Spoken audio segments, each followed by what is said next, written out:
میں تو کوئی فریضہ سرانجام، میں اپنا دماغ نہیں استعمال کروں گا یہ سمجھنے کے لیے کہ عالمی تعلقات کیسے ہوتے ہیں. پاکستان کا مفاد امریکہ سے اچھے تعلقات میں ہے نہیں ہے، پاکستان کا مفاد بھارت سے اچھے تعلقات میں ہے نہیں ہے، پاکستان کو افغانستان میں مداخلت کرنی چاہیے نہیں کرنی چاہیے. اس پہ بہت کچھ سمجھنا سیکھنا پڑ جاتا ہے. وہ جو لوگ نہیں کرنا چاہتے وہ کیا کرتے ہیں، وہ ایک فرد کے اندر اپنا سارا کچھ بس اپنی امیدیں باندھ دیتے ہیں. اب ان لوگوں کے لیے بڑا مشکل ہے کہ اس آدمی کو جھوٹا مان لیں، حالانکہ جس آدمی کی ذاتی زندگی بھی اس قدر یعنی پریشان کن ہو جیسی کہ عمران خان صاحب کی رہی ہے، تو ان کے حوالے سے تو آدمی کو ویسے پتہ ہونا چاہیے کہ بھائی یہ آدمی جو ہے یہ بالکل صحیح بات کرنے کا عادی نہیں ہے، لیکن ماننے والے پھر بھی مانتے رہیں گے. اور اس لحاظ سے عمران خان صاحب نے پاکستان کو ایک قسم کا مستقل نوعیت کا نقصان پہنچا دیا ہے کہ سازشی نظریوں پر یقین رکھنے والے ان کے سازشی نظریے کو اس کے باوجود مانتے رہیں گے کہ قومی سلامتی کونسل نے واضح طور پر کہہ دیا ہے، ملک کی مسلح افواج نے واضح طور پر کہہ دیا ہے کہ کوئی ثبوت کسی سازش کا نہیں تھا اور کوئی سازش ہوتی نظر بھی کسی کو نہیں آئی. یہ آپ نے جو ذکر کیا کنسپریسی تھیوریز کا، یہ سازشوں پہ یقین کرنا، دیٹ ٹو پریڈیٹس عمران خان، اس پہ ماہر نفسیات کیا کیا کہتے ہیں وہ میں ریپیٹ نہیں کروں گا کیونکہ بہت گالیاں پڑیں گی لوگوں سے. بٹ کس قسم کا ذہن کنسپریسی تھیوریز پہ بلیو کرتا ہے، کیوں پاکستانیوں کو ایک طرف لگایا گیا ہے کہ کنسپریسی تھیوریز پہ بلیو کیا جائے، وہ ایک لمبا ڈسکشن ہے. اگر میں اسپیسیفکلی صرف before moving to the next question آپ سے پوچھ لوں کہ اگر ہم شک کا فائدہ دے دیں عمران خان کو، بالکل این ایس سی نے واضح طور پہ کہہ دیا ہے کہ کوئی سازش نہیں تھی، پر اگر ہم عمران خان کے بیانے کو even in the context of our history دیکھیں، اگر مان لیں وہ سچ بات ہے کہ اسد صاحب کا فیئر ویل لنچ تھا، اس پہ ڈونلڈ لو آئے، انہوں نے کہا کہ امریکہ کے لیے بہتر ہوگا اگر عمران خان پاور میں نہ ہو، اگر یہ بات ہوئی ہے کیونکہ آپ فورن آفس میں رہ چکے ہیں، آپ ایمبیسڈر ٹو یو ایس رہ چکے ہیں، یہ باتیں آؤٹ آف دا بلو ہیں یا یہ باتیں کامنلی وائل ڈپلومیٹس انٹریکٹ ہوتی رہتی ہیں and it's not a big deal? بہت معمول کے مطابق بات ہے. یہ بالکل ایسا ہے جیسے پاکستان کا کوئی سفارتکار بھارت کے کسی سفارتکار کو کہے کہ جی جب تک مودی صاحب اقتدار میں ہمارے تعلقات اچھے نہیں ہو سکیں گے. یہ بالکل ایسا ہے جیسے کوئی پاکستان سفارتکار پچھلے دور میں افغان حکومت کے کسی سفارتکار کو کہے کہ جناب اشرف غنی صاحب جب تک ہیں تب تک پاکستان اور امریکہ کے پاکستان اور افغانستان کے تعلقات اچھے نہیں ہو سکتے. ایران کی حکومت ایک زمانے میں کہا کرتی تھی کہ جی جب تک ضیاء الحق ہیں پاکستان اور ایران کے تعلقات اچھے نہیں ہوں گے کیونکہ وہ ذرا سنی انتہا پسندی کی حمایت کرتے ہیں وغیرہ وغیرہ. یہ بات دیکھیے سفارتکاری ہوتی کیا ہے شہزاد؟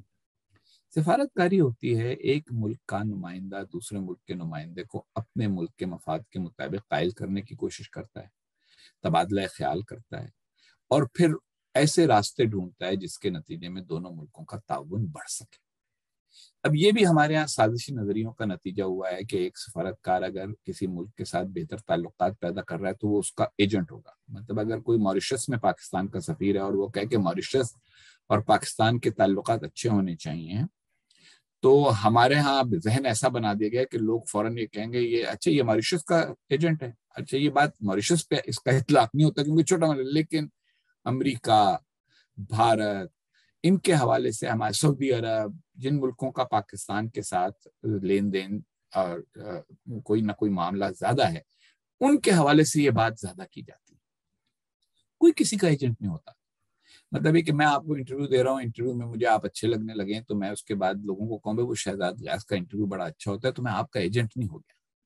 یہ خواہ کی ہمیں نے یہ ہماری کمپلیکسز کا نتیجہ. یہ میں انگریزی کا لفظ کمپلیکس اس لیے استعمال کر رہا ہوں کہ اردو میں اس کا کوئی لفظ ہے نہیں، کہ یہ لوگوں کو ایک قسم کی احساس کمتری اپنے بارے میں ہو جاتا ہے.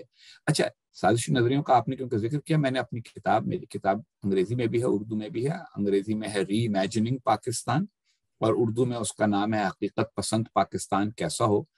اس میں نے باقاعدہ جو کنسپریسی تھیریز اور سازشی نظریوں کے ماہرین ہیں جنہوں نے ان کے اوپر خوب ریسرچ کی ہے، پی ایچ ڈی کیا ہے، کتابیں لکھی ہیں، ان کے حوالے سے لکھا ہے کہ در حقیقت سازشی نظریے اپنی اجتماعی کمزوری کو چھپانے کا ذریعہ ہوتے ہیں.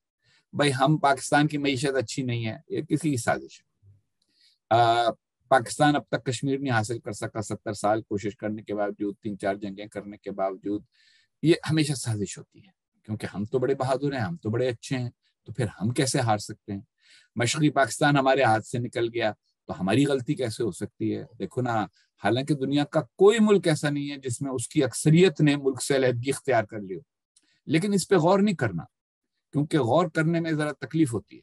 آسان نسخہ یہ ہے کہ یہ سازش ہو گئی۔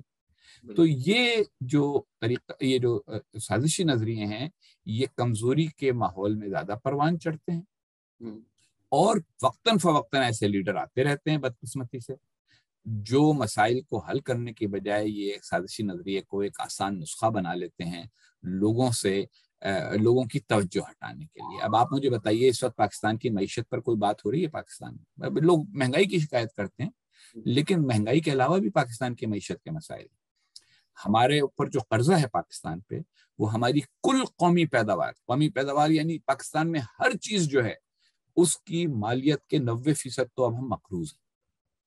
یعنی اگر ایک فرد ہو جس کے اوپر لازم ہو جائے کہ تم اپنے سارے قرضے ادا کر دو، تو شہزاد ریاض نے اپنے سارے قرضے ادا کر دیے تو اس کے پاس 100 میں سے صرف 10 روپے بچیں گے۔ تو یہ پاکستان کی معیشت کا حال ہے۔ روپے کی قیمت کو تقریباً 35% گری۔ یہ آپ سوچیں، یہ معاملات جو ہوئے ہیں پچھلے 3.5-4 سال میں، یہ معاشی منصوبہ بندی کے فقدان اور بے عقلی کی باتیں کرنے کا نتیجہ۔ اب آپ دیکھیے، ایک نیا نسخہ خان صاحب نے نکالا ہے کہ جی میں تو روس گیا تھا تیل لینے کے لیے۔ بھیا، روس کا تیل آپ کے پاس کیسے آئے گا؟ روس کے اوپر بین الاقوامی وہ لگی ہیں پابندیاں۔ ان پابندیوں کے ماحول میں آپ کیسے ان کو پیمنٹ کریں گے اور کیا ان سے خریدیں گے؟ آپ کی ان سے کل تجارت 200 ملین یعنی 20 کروڑ ڈالر کی تجارت ہے۔ آپ اس کو ذرا صرف تناظر میں رکھنے کے لیے دیکھیں کہ آپ کی جو امریکہ کے ساتھ تجارت ہے وہ 6.5 ارب ہے، یورپین یونین کے ساتھ اس سے 2 گنی ہے، تو چین کے ساتھ 12 ارب ہے۔ تو 200 یعنی 20 کروڑ والے کے لیے آپ باقی سب کو ناراض کر رہے ہوں، اس میں عقل کتنی ہے؟ لیکن جذباتی سطح پر بڑی اچھی بات ہے، لو جی امریکہ ساڑھے خلاف سازش کر دے، اسی روس نال رل گئے۔ مگر اس میں معقولیت کی بات نہیں ہے۔ سازشی نظریہ معقولیت کو چھپانے اور اپنی کمزوریوں پر پردہ ڈالنے کے لیے استعمال ہوتا ہے۔ پوسٹ ٹروتھ ایرا میں پروپیگنڈا چلتا ہے۔ انہوں نے جسٹس ناصرہ اقبال کے جھوٹے نام سے ایک پورا تھریڈ بھی فیمس کر دیا کہ رشیا کی وجہ سے عمران خان کو ہٹایا جا رہا ہے۔ عمار خان ایک اکانومسٹ ہیں، انہوں نے ٹویٹر پہ تھریڈ بھی لکھا تھا کہ ہماری ریفائنریز کے پاس کیپیبلٹی بھی نہیں ہے رشین آئل کو ریفائن کرنے کی۔ ہماری جو ریفائنریز ہیں شہزاد، وہ یہ جو عرب ممالک کا تیل ہے، اچھا تیل سارا ایک نہیں ہوتا، تیل کی مختلف قسمیں ہوتی ہیں، سطحیں ہوتی ہیں۔ تو ہماری جو ریفائنریز ہیں وہ یہ عرب ممالک کا تیل جو کہ ذرا لائٹر ہوتا ہے، اس کو پروسیس کرنے کے لیے۔ روس کا تیل ہم پروسیس بھی نہیں کر پائیں گے، لیکن بس کہنے میں کیا جاتا ہے، وہی بکتا کہنے ہے۔ میں کیا جاتا ہے۔ ساتھ والا ملک ہے وہ خرید بھی رہا ہے، وہ 2 ٹوک جا کر بول بھی رہا ہے، یو ایس میں ساتھ کھڑے ہو کے انہوں نے بولا ہم رشیا سے تیل خرید رہے ہیں۔ وہاں ریلیشن شپ بھی افیکٹ نہیں ہوئے، یہاں انہوں نے ریجیم چینج کرا دی۔ I do want to come to re imagining Pakistan, کیونکہ میں نے اس پہ ذکر کرنا ہے، لیکن اگر میں صرف اس کنسپریسی تھیوری کو بٹن لگانے کے لیے ایک دوسری طرف سے پکڑوں، فورن diplomacy I don't know if you would agree, is also largely personal relationships. And ہمارے فورن آفس نے as far as some American think tanks claim ایک مس کیلکولیشن کر دی کہ ہم نے سارے اپنے ایگز ٹرمپ باسکٹ میں ڈال دیے تھے۔ اور پاکستان کا جو فورن آفس ہے اس میں کچھ ڈیموکریٹس اور ڈیموکریٹک تھنک ٹینکس نے، سازش تو میں شاید نہیں کہوں گا بٹ تھوڑا ایویڈنس بھی دیا ہے کہ they were almost campaigning for Trump as well. تو وہ جو ایک پرسنل ریلیشن شپ ڈیموکریٹک پارٹی کے ساتھ ہے یا ایک ناراضگی ہے، does that also affect Pak-US relationships یا in the broader scheme these things don't matter؟ دیکھیں، پرسنل ریلیشن شپ جو ہے وہ یہ تو ہیلپ کرتی ہے کہ آپ کا پیغام پہنچ جاتا ہے۔ اگر تعلقات میں کوئی چھوٹی موٹی رکاوٹ ہو تو اس کو آپ ہینڈل کر لیتے ہیں، اس کا معاملہ طے کر لیتے ہیں۔ لیکن پرسنل ریلیشن شپ جو بنیادی فیصلے ہوتے ہیں ان سے بڑھ کر نہیں ہوتی۔ مثال کے طور پر 1965 کی جنگ کے زمانے میں صدر ایوب خان کے بہت اچھے پرسنل تعلقات تھے امریکہ کے صدر لنڈن جانسن کے ساتھ، لیکن امریکہ نے بار بار پاکستان کو یہ کہا تھا کہ آپ بھارت سے جنگ نہ کریں، اور اگر آپ نے یہ انفلٹریٹرز بھیجے تو وہ اس کے نتیجے میں آپ کی جنگ ہو جائے گی. لیکن صدر ایوب نے یہ بالکل غلط اندازہ لگایا کہ میرے ذاتی تعلقات کی وجہ سے صدر جانسن ہم پر پابندیاں نہیں لگائیں گے، ان کو لگانی پڑی. اسی طریقے کے ساتھ 1990 میں ہم پر پریسلر قانون کی وجہ سے پابندیاں لگی. وہ قانون موجود تھا، جس نے پڑھا ہوا تھا اس کو پتا تھا کہ اگر یہ ہوا تو اس کے نتیجے میں یہ قانون پر کا نتیجہ ہوگا. تو پرسنل تعلقات یا ذاتی تعلقات اس قسم کی مشکلات کا حل نہیں ہو سکتے. لیکن میں اپنی مثال دیتا ہوں. میں یہاں امریکہ میں 2008 میں سفیر بنا. 2008 کا انتخاب ہو رہا تھا. میرا اندازہ یہ تھا کہ براک اوباما الیکشن جیت جائیں گے. ہمارے جو یعنی وزیر خارجہ تھے، صدر تھے، حتیٰ کہ ہمارے وزیر اعظم اس وقت، انہوں نے جب مجھ سے بات چیت کی تو انہوں نے کہا کہ یہ نہیں لگتا آپ کو کہ یہ ریپبلکن دوبارہ جیتیں گے. اور بہت سارے اس میں دلائل تھے. کچھ عرب بھائیوں نے ان کو کہا تھا کہ دیکھیں جی امریکہ میں اتنی نسل پرستی ہے کہ کیسے وہ ایک سیاہ فام آدمی کو منتخب کر لیں گے.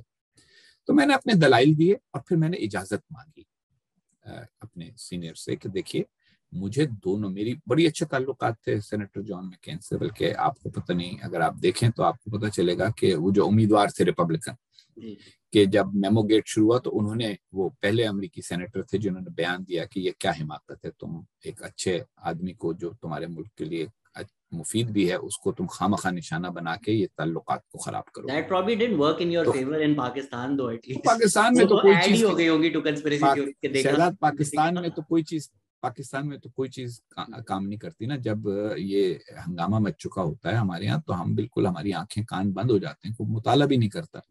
مطلب یہ کہ وہ پورا میمو گیٹ کی کہانی میں لوگوں کو کہتا رہ گیا کہ بھائی وہ ذرا پڑھ لو پیغامات، ان میں کہیں ڈھونڈ کے مجھے دکھا دو کہاں ذکر ہے کہ میں اس کو آدمی کو کہہ رہا ہوں کہ تم یہ کرو یا یہ نہ کرو. اس نے ایک عکس ڈال دیا جی میرے تعلقات ہیں، میری دوستی ہے، یہ وہ، اور سب اس میں ہاں ایک دم سے ہو گیا. کیونکہ وہی جو میں نے کہا، جب کمزوری ہوتی ہے تو ہر قسم کا ثالثی نظریہ، کسی فرد کو نشانہ بنانا اور اس پر سارا ملبہ ڈال دینا، یہ ایک مزاج بن جاتا ہے. آپ کے سوال کے جواب میں عرض کروں کہ تو ہم نے اوباما کیمپین جو تھی اس کے بڑے بڑے ذمہ داروں سے رابطے کرنے شروع کر دیے تاکہ ہماری دونوں طرف تعلقات. حکومت صدر بش کی تھی، ابھی ریپبلکن ایڈمنسٹریشن تھی، ان سے ہم ڈیل کرتے تھے. لیکن ہم ان کے بھی جا کر، اور میں ڈیموکریٹک کنونشن کے موقع پر وہاں گیا بھی، ڈینور بھی گیا. سفیروں کو جانے کی اجازت ہوتی ہے، ان کو مدعو کیا جاتا ہے، اسٹیٹ ڈپارٹمنٹ نے ارینج کیا. میں گیا، سب سے ملا تاکہ جب یہ لوگ حکومت میں آئیں تو ہمارا ان سے کوئی نہ کوئی رابطہ ہو. عمران خان صاحب کا کیونکہ ایک مخصوص مزاج ہے، وہ آپ کو پتہ ہے کہ ان کے اندر کوئی لچک نہیں ہے، اور ان کے اندر یہ ہے کہ نہیں میں سب جانتا ہوں. مطلب یہ ہے کہ ازبکستان میں انہوں نے جا کے تقریر کر دی کہ آپ لوگوں کو پتا ہوگا کہ میں ازبکستان کو آپ سب سے زیادہ جانتا ہوں. اور جو ازبک تھے وہ بھی ہنس پڑے کہ بھائی ہم ازبک ہیں، تم ہم سے زیادہ جانتے ہو. ارطغرل دیکھ لیا انہوں نے تو وہ اس کے نتیجے میں سمجھتے ہیں کہ وہ ترکی کو زیادہ جانتے ہیں، اور ان کا دل ٹوٹ گیا ہوگا جب ایردوان صاحب نے سب سے پہلے مبارکباد کے لیے شہباز شریف صاحب کو فون کر لیا. حد تک انہوں نے ایک دفعہ اسپیچ میں جاپان اور جرمنی کے بارڈر کا بھی ذکر کیا تھا. ہاں وہ دیکھیں، جب آدمی زیادہ بولتا ہے نا، جب آدمی زیادہ بولتا ہے اور مسلسل بولتا ہے، اور سارے بولنے کے اندر یہ جو بڑے بڑے لیڈر ہوتے ہیں ان کی تقریریں لکھی ہوئی کیوں ہوتی ہیں؟ یہ نہیں ہے کہ ان کو تقریر نہیں کرنی آتی، یہ کو ان پڑھ نہیں ہوتے. اب پاکستان میں جو بیچاری اناڑی لوگ ہیں کہتے ہیں جی نواز شریف گئے تھے تو پرچی تھی، آپ کو یاد ہوگا کتنا شور مچا. بھائی پرچی ہونا اچھی بات ہے، کیونکہ اس کے نتیجے میں آپ کے پاس سارے ماہرین، آپ کی ٹیم نے جو آپ کے لیے نکات بنائے وہ آپ کے سامنے ہوتے ہیں. یہ نہیں ہوتا کہ آپ جو ہیں وہ کرکٹ کی مہارت سے لے کے اور ایٹمی توانائی کی مہارت تک سب چیز ایک ذات کے اندر پرو لیں. لیکن خیر، کیونکہ یہ مسایہ کمپلیکس جس کو میں کہتا ہوں، یہ اس کا ایک بہت عنصری ہوتا ہے کہ میں ہر مسئلے کا حل ہوں. آپ یہ دیکھ لیں، مطلب عمران خان صاحب نے کبھی مسائل کا حل تفصیل سے بیان نہیں کیا. کبھی وہ کہتے ہیں ہم ہر آدمی کو مرغی دے دیں گے تو وہ مرغیاں پالے گا تو اس سے معیشت ٹھیک ہو جائے گی. کبھی ہر آدمی کو بھینس دے دیں گے تو بھینس پالے گا. تو یہ مسائل کا حل نہیں ہے، مگر میں مسئلے کا حل ہوں، یہ ہوتا ہے. تو ان کی سوچ بہت مستحکم تھی کیونکہ ٹرمپ نے ان کو بلایا تھا. حالانکہ پہلے برا بھلا کہا تھا، اگر آپ کو یاد ہو پاکستان کو برا بھلا کہا تھا. ایک طرف تو وہ کہتے ہیں غیرت ہماری، بھائی اگر آپ کو پاکستان کی غیرت کا اتنی عزیز ہے تو پہلے آپ کہتے ہیں ٹرمپ صاحب، پہلے آپ اپنے وہ الفاظ واپس لیں جس میں آپ نے پاکستان کو برا بھلا کہا ہے اور کہا ہے کہ یہ پاکستان جو ہے یہ ہمیشہ ہم سے جھوٹ بولتا ہے اور ہم سے پیسے لیتا ہے. تو وہ تو کیا نہیں، ان کو بلا لیا، ان کی عزت افزائی ہو گئی. وہ پوٹن کے پاس بھی اسی لیے گئے تھے. آپ مجھ سے سن لیں، کوئی یہ نہ تیل کا معاملہ تھا نہ کوئی. پوٹن نے بلا لیا، بائیڈن فون نہیں کر رہا تو ہم پوٹن کے ساتھ کھڑے ہو جائیں گے. تصویر تو آئے گی نا CNN کے اوپر اور دنیا کے اوپر کہ پاکستان کا وزیر اعظم روس کے صدر کے ساتھ کھڑا ہے. مطلب وہ سارا کچھ ان کی ذات کے بارے میں. جو آپ لوگ، جو آپ سے مذاق میں کر رہا تھا کہ اردو اور انگریزی آپ لوگ ملا کے بولتے ہیں، تو میں جب اردو بولتا ہوں کوشش کرتا ہوں خالص اردو بولوں، لیکن انگریزی میں کہہ دوں گا فار ہم اٹ از آل اباؤٹ ہم. ان کے لیے ہر چیز ان کی ذات کے حوالے سے. تو وہ ذات کے حوالے سے انہوں نے اوور انویسٹ کر دیا ٹرمپ صاحب کے معاملے میں. اچھا، بعض لوگ سمجھ بھی رہے تھے کہ ٹرمپ دوبارہ منتخب ہو جائیں گے. انہوں نے یہ کرنے نہیں دیا ہمارے سفارتکاروں کو. جو ہونا چاہیے تھا کہ ہمارے سفیر جا کے جو بائیڈن ٹیم تھی اس سے بھی رابطہ کرتے، اس کے لوگوں سے بھی ملتے، تاکہ اگر الیکشن بائیڈن جیت جائے گا تو اس کے اگلے دن ہمیں ان سے رابطہ کرنا ہوگا، ان سے معاملات کرنے ہوں گے. تو وہ ایک انہوں نے بدمزگی پیدا کری. لیکن اصل مسئلہ یہ نہیں ہے شہزاد. اصل مسئلہ یہ ہے کہ پاکستان اور امریکہ کے تعلقات میں ایک قسم کا ایک بال آ گیا ہے. امریکہ یہ سمجھتا ہے کہ پاکستان اس کا اتحادی نہیں رہا، حالانکہ قانونی طور پہ ابھی تک اس کو میجر نان نیٹو ایلائی کا درجہ حاصل ہے. پاکستان دنیا میں جو 3 بڑے ممالک ہیں جن کو امریکہ نے سب سے زیادہ امداد دی ہے تاریخی طور پہ، ان میں سے ایک ہے اسرائیل، مصر، پاکستان. فوجی امداد سب سے زیادہ ان 3 ممالک کو ملی ہے تاریخی طور پہ. پاکستان اتحادی تھا سوویت یونین کے خلاف، پاکستان اتحادی تھا افغانستان میں جنگ کے دوران، لیکن پاکستان میں رائے عامہ کو کبھی امریکہ کے حق میں نہیں ہونے دیا گیا.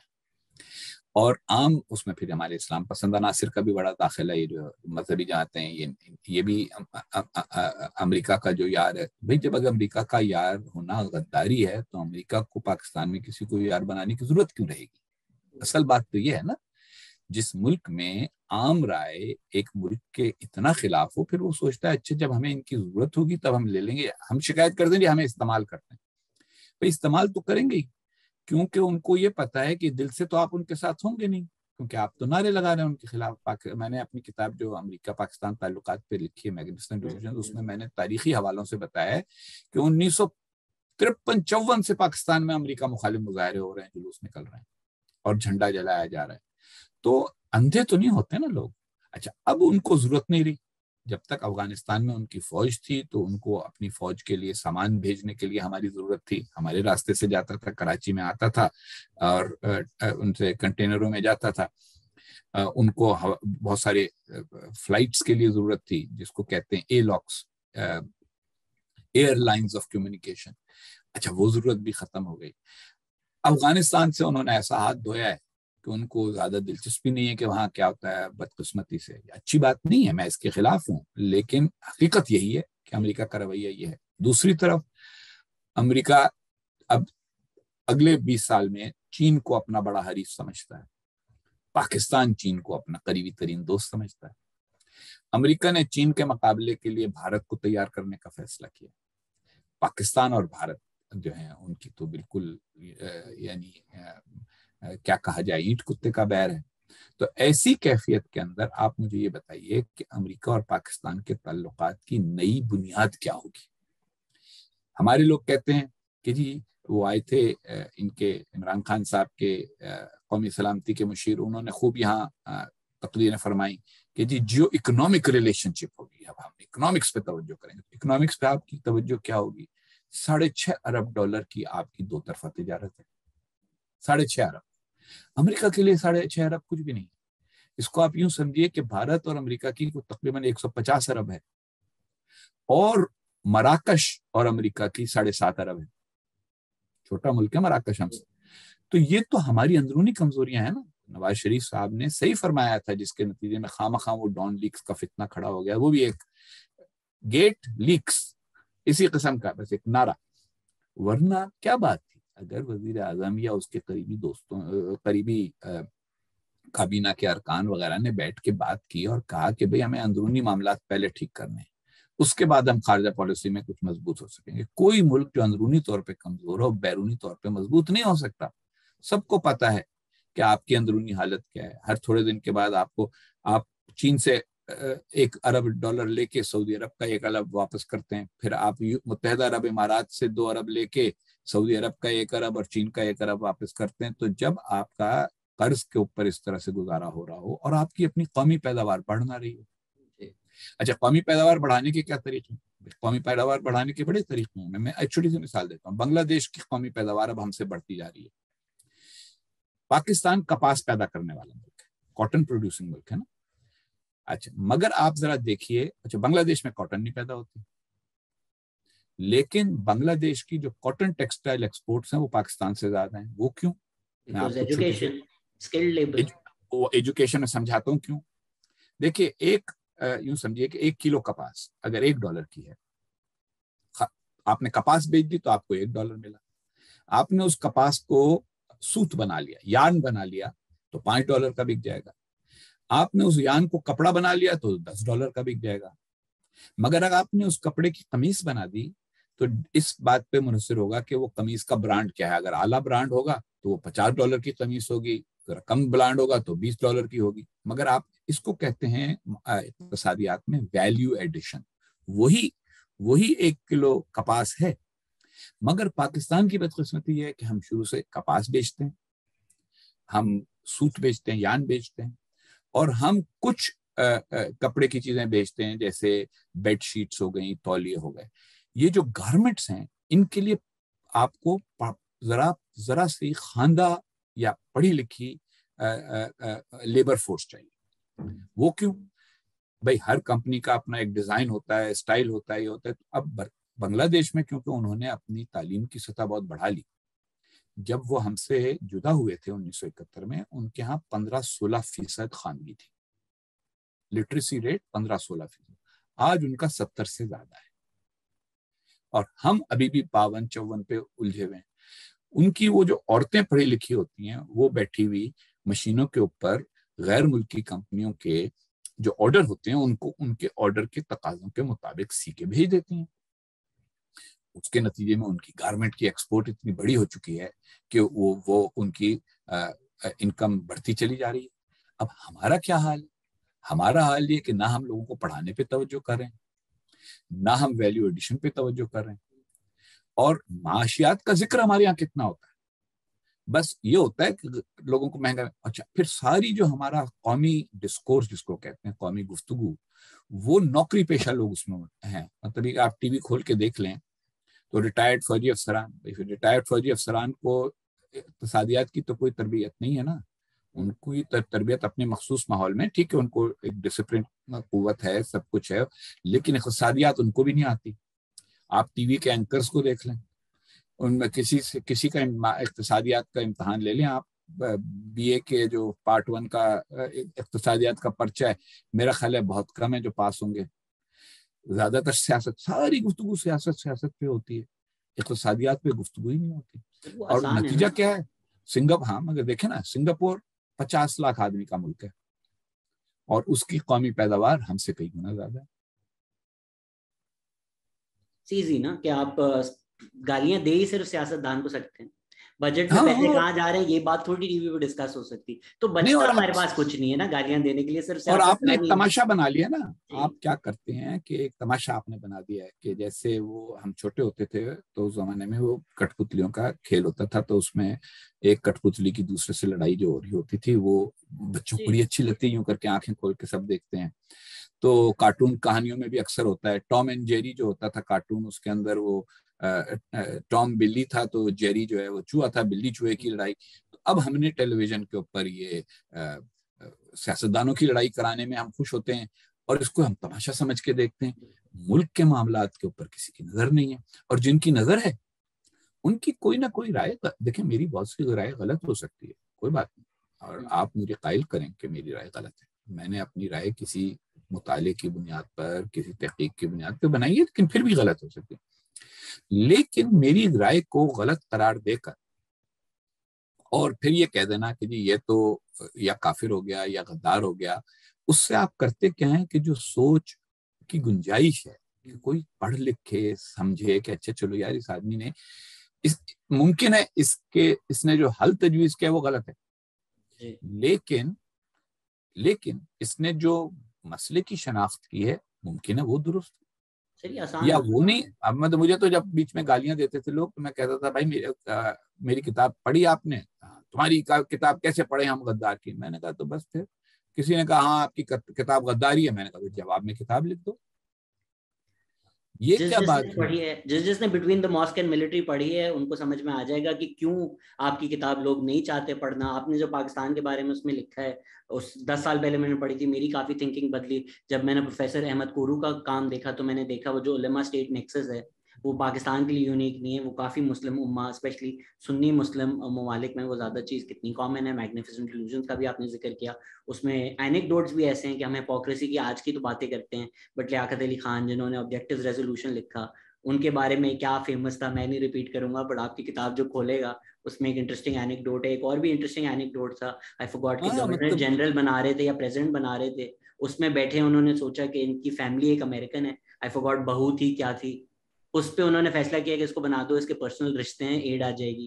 تو اس طرح اگر ملک شروع میں چل رہا تھا، سنس آپ نے آلریڈی ذکر کر دیا، I have 10 questions about economics جو ساری باتیں ہوئی تھی، بٹ سنس میمو گیٹ کا آلریڈی ذکر آ چکا ہے اور جو لوگ سن رہے ہیں ان کے ذہن میں بھی ابھی یہی چل رہا ہوگا کہ باتیں تو صحیح کر رہا ہے بٹ ہم اس کی کیوں سنیں، یہ تو ٹریٹر ہے. Can you set the record straight on Memo Gate? Were you thrown under the bus? 3 باتیں کہوں گا میں شہزاد موٹی موٹی. پہلی بات تو یہ ہے کہ دیکھیں کوئی غدار یا چور نہیں ہوتا جب تک اس کو کوئی عدالت غدار یا چور قرار نہ دے. تو پاکستان میں آج تک کسی کے اوپر غداری پر مقدمہ چلا نہیں ہے مجھ سمجھ. And it's a misnomer that your case is pending. It's not pending. ہاں میرا کوئی پے کیس نہیں ہے، کیس ختم ہو چکا. سپریم کورٹ دیکھیے پہلے تو یہ ہے کہ کیس ہی نہیں تھا. کیس ہوتا ہے فوجداری کیس، یہ ہوتا ہے کہ کسی کے خلاف FIR درج ہو، پھر اس کے خلاف تحقیق ہو، پھر اس کو کے خلاف چالان ہو، پھر اس کی گرفتاری کے وارنٹ نکالے جائیں. میرے کیس میں کیا یہ تھا کہ وہ جو چودھری افتخار صاحب تھے، سب کو پتا ہے کہ سپریم کورٹ کے بعض جج جو ہیں، اور اب تو عمران خان صاحب بھی کہنے لگے، سپریم کورٹ بطور ادارہ ایک بہت اچھا ادارہ ہے اور اس کا ایک ذمہ داری ہے، لیکن اس میں بعض اوقات افراد ایسے آتے ہیں کہ جو مطلب یہ کہ تھوڑی بہت جس کو کہتے ہیں اٹکھیلیاں دکھاتے ہیں. مطلب ثاقب نثار صاحب جو تھے انہوں نے وہ ڈیم فنڈ بنا دیا، حالانکہ سپریم کورٹ کا کام تو ڈیم بنانا نہیں ہے. کچھ باتیں جو آپ نے عمران خان کے بارے میں کی ہیں وہ ان پہ بھی اپلائی ہوتی ہیں، لیکن میں کہوں گا نہیں. اور مطلب ایک تماشا لگانا، تو افتخار چودھری صاحب بھی تماشا لگانے والے تھے. ان کی زرداری صاحب کے ساتھ بہت لگ گئی تھی کیونکہ زرداری صاحب نے ان کو کی بحالی میں تاخیر کی تھی، تو وہ کوئی چیز ڈھونڈ رہے تھے. جب یہ میمو گیٹ کے معاملے میں ایک صاحب نے دعویٰ کیا کہ جی حسین حقانی صاحب نے میرے ذریعے امریکنوں کو پیغام بھیجا کہ وہ پاکستان کی فوج کے خلاف کچھ قدم اٹھائیں، تو میرا تو سارا جواب یہ تھا کہ بھائی میں یہاں سفیر ہوں، ہر آدمی سے مل سکتا ہوں، چاہوں تو اکیلے میں مل سکتا ہوں، تو مجھے ایک غیر متعلق آدمی کو ڈھونڈ کے اس کے ذریعے ایک پیغام بھیجنے کی کیا ضرورت ہے. ایک طرف آپ کہتے ہیں میں امریکہ کا ایجنٹ ہوں، اگر میں امریکہ کا ایجنٹ ہوں تو پھر تو ایجنٹ کا تو اچھے اپنے باسز کے ساتھ اچھے تعلقات ہوتے ہیں، تو ان کو ایک تیسرا آدمی جس کا کوئی تعلق کسی چیز سے نہیں ہے، بیٹھا ہے کہیں مناقوں شناقوں میں کاروبار واروبار کرتا ہے، پاکستانی نژاد امریکی ہے، چھوٹا موٹا بزنس مین ہے، کوئی بہت بڑا بھی نہیں ہے، وہ دعویٰ کر رہا ہے. اچھا وہ دعویٰ کسی نے کرایا تھا obviously اس سے، لیکن سپریم کورٹ نے کہا جی سو موٹو. اچھا جی اب سپریم کورٹ سزا نہیں دے سکتی علاوہ کنٹمپٹ آف کورٹ کے، علاوہ توہین عدالت کے. سپریم کورٹ صرف ایک مقدمہ چلنے کی ہدایت دے سکتی ہے کسی. تو سپریم کورٹ میں شور مچا، ایک کمیشن بن گیا. کمیشن نے کہا کہ ہم سنیں گے. کمیشن سے ہمارا جھگڑا یہ ہو گیا کہ میں یہ کہتا تھا کہ جن شرائط پہ آپ اس کا بیان ریکارڈ کر رہے ہیں اسی پہ میرا بیان ریکارڈ کریں. آپ اس کو ویڈیو پہ ریکارڈ کر رہے ہیں لندن میں بیٹھ کے یہ کہہ کے کہ اس کی جان کو خطرہ ہے، تو میری جان کو بھی خطرہ ہے، میں بھی یہاں سے واشنگٹن سے ریکارڈ کراؤں گا. وہ نہیں، انہوں نے ریکارڈ کیا میرا بیان، میرے بیان کے بغیر انہوں نے کہا کہ اچھا جی اس کی بات ٹھیک لگ رہی ہے. اتنی بات کمیشن نے. لیکن اب سپریم کورٹ کو فیصلہ کرنا تھا. آسما جہانگیر میری وکیل تھی، انہوں نے سپریم کورٹ سے کہا کہ جی یہ جو کمیشن کی رپورٹ ہے کیونکہ یہ بغیر ہماری بات سنے کہی گئی ہے اور اس میں بھی کوئی حتمی بات نہیں کہی گئی، اس لیے اس کمیشن کی رپورٹ کو خارج کیا جائے. اب کیا ہوا؟ اب یہ ہوا کہ چودھری افتخار تو چلے گئے، انہوں نے تو سارا شور یہ مچا دیا کہ نہیں وہ حسین حقانی پہلے واپس آئے. تو اب ایک بحث بجائے اس کے کہ یہ ہو کہ جرم ہوا تھا, یہ ہو گیا جی وہ آدمی جس پہ جرم ہے نہیں, کوئی ایف آئی آر نہیں ہے, کوئی مقدمہ نہیں ہے, اس کو پہلے واپس لاؤ. میں نے کہا جی میں تو واپس تب آؤں گا جب آپ مجھے کوئی وجہ بتائیں, قانونی کوئی ریزن ہوگا تو آؤں گا نا, مطلب وارنٹ تو ہے نہیں تو میں آؤں کیوں. آپ کہتے ہیں جی آپ, میں نے کہا تھا کہ جی جب میں ملک سے واپس جا رہا ہوں جب میری ضرورت ہوگی, میں نے تو ضرورت تو ثابت کریں آپ, نہیں کی انہوں نے. ان کے بعد 4 اور چیف جسٹس آئے, انہوں نے تاریخ ہی نہیں لگائی کیس کی تاریخ نہیں لگی. 2012 سے لے کے اور 2018 تک 6 سال 4 نئے چیف جسٹس, کوئی تاریخ نہیں لگی اس سپریم کورٹ کے کیس کی, جو کہ کرمنل کیس نہیں ہے, غداری کا کیس نہیں ہے, صرف ایک سیاسی کیس ہے کہ کیا ایسا ہوا ہے کہ نہیں ہوا, اور ایک کمیشن کی رپورٹ ہے, اس پر فیصلہ ہونا ہے. اس کے بعد ثاقب نثار صاحب آ گئے, انہوں نے اپنی آنیاں جانیاں دکھانی شروع کی. انہوں نے کہا جی انٹرپول سے کہو اس کو لے کے وہی واپس لاؤ. انٹرپول نے صاف انکار کر دیا کہ جی یہ تو آپ کا سیاسی معاملہ ہے, اس آدمی پہ کوئی جرم نہیں ہے, آپ نے کوئی کیس تک نہیں بنایا, کیس بنائے بغیر آپ شور شار ڈال رہے ہیں, کب ڈال. اچھا, بالآخر 2019 میں جب جسٹس آصف کھوسا آئے تو انہوں نے اپنی ہیئرنگ میں کہا کہ بھئی یہ کیس اب ہے کیا, نہ یہ فوجداری کیس ہے, کرمنل کیس جس کو کہتے ہیں, نہ یہ سول کیس ہے کہ کسی کا کوئی دعویٰ ہے, یہ ایک پٹیشن ہے. تو اس پٹیشن سے میں اب ہم نے کیا کرنا ہے, پٹیشن خارج, ختم. انہوں نے پٹیشن خارج کر دی اور کہا اگر کسی کو کیس داخل کرنا ہے غداری وغیرہ کا تو وفاقی حکومت کے پاس اختیار ہوتا ہے کہ وہ غداری کا کیس فائل کرے, کر دے اگر اس کے پاس کوئی ثبوت. اب سن 2019 کی فروری کا شاید یہ واقعہ ہے, جنوری فروری, تو اب کتنا وقت گزر گیا, 3.5. عمران خان صاحب وزیر اعظم تھے, انہوں نے آپ کو کل بھی یاد کیا. ہاں وہ یاد کرتے رہتے ہیں. میرا ان سے سوال ہے جی 3.5 سال میں آپ نے میرے خلاف مقدمہ کیوں نہیں دائر کر دیا؟ مقدمہ کوئی نہیں ہے میرے خلاف, کوئی مقدمہ نہیں ہے, بیان بازی ہے. اچھا مسئلہ کیا ہے؟ مسئلہ یہ ہے کہ دیکھیں نا, میں تو وہاں بیٹھا نہیں ہوں, میں تو اب یہاں ایک فکری علمی کام کر رہا ہوں, یہ کتابیں میری دوست ہیں یہاں امریکہ کے دانشور, اور امریکہ ایسا ملک ہے, یورپ کے ممالک میں بھی لکھنے پڑھنے والے کی قدر ہوتی ہے, ہمارے ہاں تو اس کو سمجھتے ہیں نا جی بس, یہاں پروفیسر بہت بڑی چیز ہوتا ہے, لوگ اس کو صدر بلاتے ہیں, وہ نائب صدر بلاتے ہیں, سینیٹر مشورہ لیتے ہیں. تو میں اللہ کا شکر ہے ایک اچھی پوزیشن میں ہوں, مجھے کیا ضرورت ہے کہ میں جا کے عمران خان صاحب کے ساتھ چونچو میں پڑھوں. اس کا وہ فائدہ اٹھاتے ہیں, ہر تھوڑے دن بعد شور مچا دیتے ہیں. اچھا عام آدمی جو ہے وہ آگاہ نہیں ہوتا, کون بیچارہ بیٹھ کے تحقیق کرے, دیکھے کہ اچھا کبھی ابھی میں ٹویٹر پہ ہوتا ہوں, بہت سارے لوگوں سے اس کے ذریعے تعلق ہوتا ہے, تو بہت سے لوگ کہتے ہیں آپ کا مقدمہ. میں کہتا ہوں جی کون سا مقدمہ, یہ سپریم کورٹ کا آخری فیصلہ تھا, اس کے بعد اگر کوئی مقدمہ آپ ڈھونڈ کے دے سکتے ہیں تو مجھے بتا دیں, کوئی مقدمہ نہیں ہے.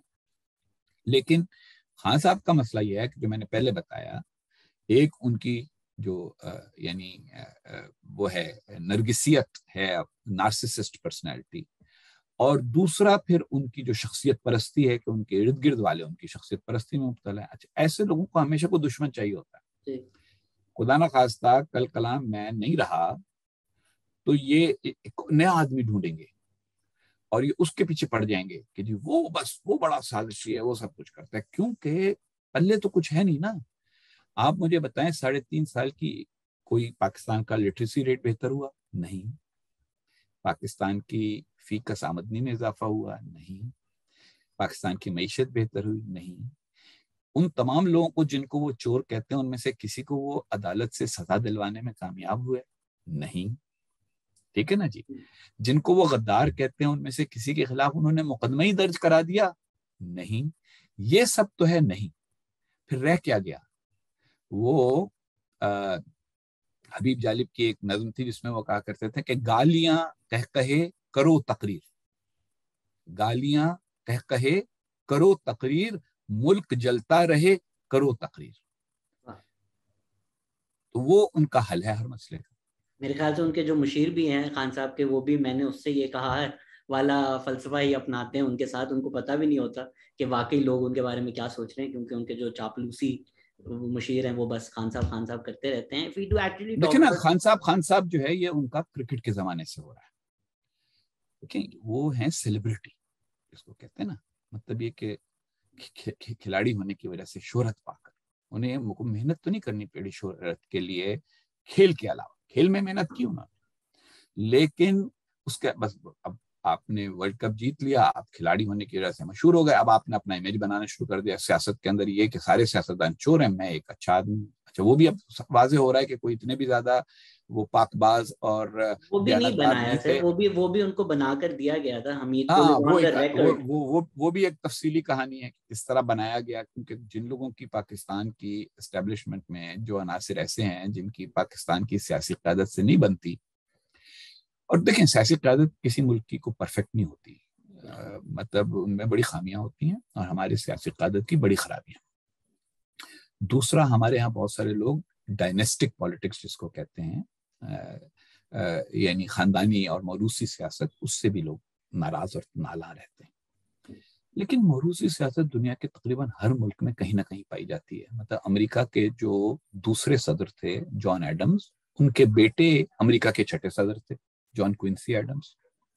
جو امریکہ کے 9ویں صدر تھے، 11ویں صدر تھے، 9ویں صدر تھے ولیم ہنری ہیریسن، ان کے پوتے بھی صدر بنے. صدر بش سینئر اور صدر بش جونیئر چند سال کے وقفے سے 8 سال کے وقفے سے صدر بن گئے. تو یہ ہو جاتا ہے، کہ بھائی بھی بن جاتے ہیں اگر ٹرمپ نہیں ہوتے. ہاں اس کا حل جو ہے وہ غیر آئینی اور مداخلت نہیں ہے. اس کا حل سیاسی عمل کا جاری رہنا ہی ہے. اسی طرح کرپشن بہت بڑا مسئلہ ہے اور دنیا کے بہت سے ملکوں میں مسئلہ. انگریز جب بنا رہا تھا قواعد تنخواہوں کے، تو اس نے ہمارے بر صغیر میں تنخواہیں پولیس والوں کی اور ججوں کی بہت زیادہ نہیں رکھی. اس کا سبب جو لوگ طے کر رہے تھے انہوں نے بیان کیا، اور یہ کتابوں میں لکھا ہوا ہے کہ انہوں نے کہا کہ اس کا سبب یہ ہے کہ یہاں کی تہذیب ہے، یہاں کا ایک کلچر ہے. وہ یہ کہ جو چھوٹا سرکاری اہلکار ہوتا ہے یہ لوگوں سے لے کے کھاتا ہے.